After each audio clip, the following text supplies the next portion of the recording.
Hey everyone, today I'm going to show you how to admit Zoom attendees from the waiting room using the mobile app. Without any further ado, let's get started. First, open your Zoom app on your mobile device and log in with your credentials. Once you're logged in, go ahead and start a meeting. This could be an instant meeting or a scheduled one depending on your needs.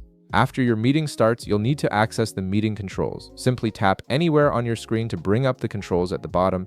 These controls give you access to all the important meeting management features. Now, look for the three dotted lines icon and tap on it. This will open up additional options that aren't immediately visible in the main control bar. From the menu that appears, tap on Host Tools. This section contains all the powerful features that you, as the meeting host, have exclusive access to for managing your meeting effectively. Next, tap on Security. This is where you can control who enters your meeting and how they interact during the session.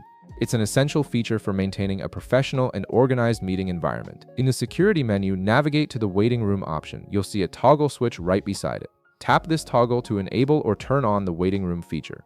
Activating the waiting room is crucial because it prevents participants from joining your meeting directly. Instead, they'll wait in a virtual lobby until you manually admit them, giving you complete control over who enters your meeting and when. Now that the waiting room is enabled, it's time to admit your attendees. Tap on Participants to view everyone who's currently in the meeting or waiting to join. This screen shows you a list of people already in the meeting, as well as those waiting in the waiting room to be admitted. Navigate to the participant or attendees you want to admit. You'll see an Admit button right beside each person's name. Tap the Admit button for each attendee you want to let in. The attendee will immediately enter the meeting once you tap Admit, and they'll be able to see and hear everything happening in the meeting room, and that's it.